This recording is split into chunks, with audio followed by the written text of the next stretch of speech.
anything better than a nice piece of fish, prawns or some bugs done in a crispy batter. And there's so many ways of making batters, and I'm going to show you a couple of good ones today. Now first of all, let me direct your attention to the types of liquid you can use in batters. Soda water, ginger beer or beer. Now you can make batters out of champagne and other things, but these are probably the ones that are most common and most popular. Now to make a good batter, and today's one is going to be done with soda water, here's what you need. Half a cup of corn flour. Just put that into a sifter, and it's very important to sift it. Half a cup of self-raising flour, and just work that through your sifter until you get all the lumps out of it. And this also adds a little bit of aeration into our product. That's good. Now the next thing is we're just going to put in some soda water, or you can use ginger beer or beer, until we start to take up all those dry ingredients. And this will be about approximately 185 mils of soda water beer or ginger beer. Just keep working it in there, and we'll just keep adding that and stirring until all the dry ingredients are gone. Now that's whisked up nicely, and as you can see, we've got a medium consistency here. You can make it really thick if you like, but you really don't need to. Just a light medium consistency is the way to go. Now there's lots of different things you can add to batter. You can put chilli, garlic, ginger, but today we're going to make a spicy pepper. Now this is Madagascan green peppercorns, and I've crushed them. There's about a tablespoon there, so we're just going to throw that in and whisk that through.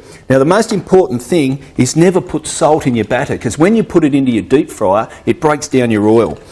So we're going to put that there, and now what we need to do with this is put it in the fridge and let it rest for about half an hour. That way the gluten strands in the flour start to relax and you get a really crisp, light batter.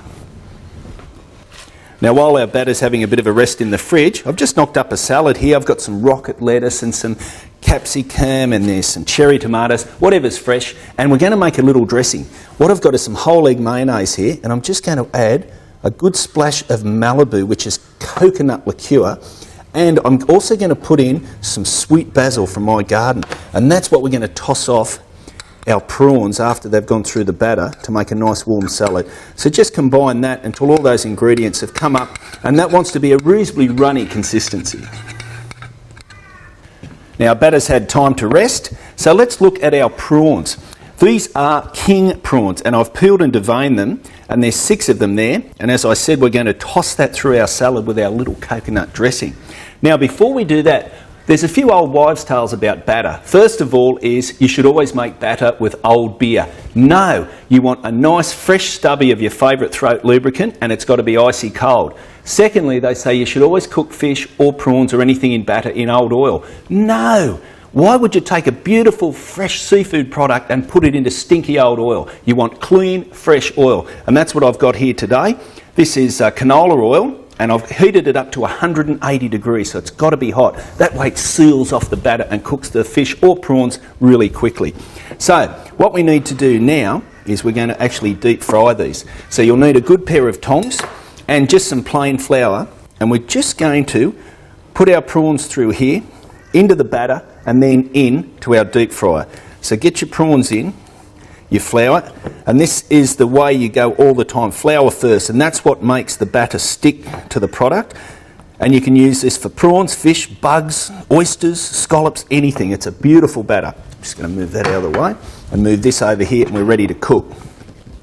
So here we go.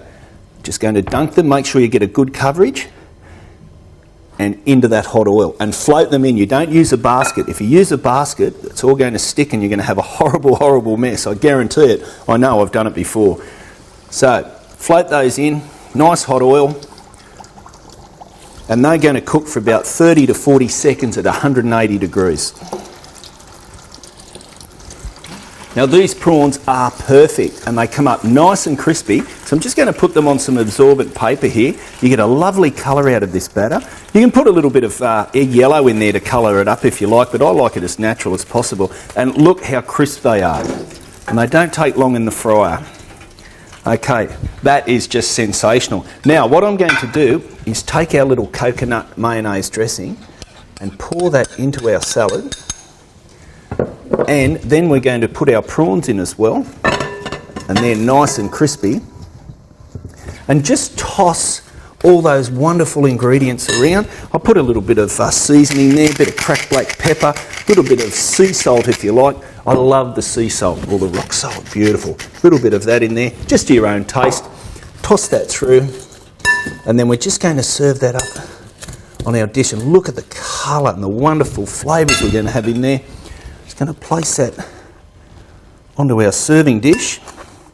A couple of prawns in there. Have a look at that. That is just fit for a king. Nice and healthy too. The wonderful colour from the salad. Look at that. Absolutely loving it, Phippsy. Loving it. Cherry tomatoes. And really, that's all you need for a perfect summer entree, or that could be a main course. Now, I would serve that with a beautiful Hunter Valley Semillon or a good old-fashioned cold one.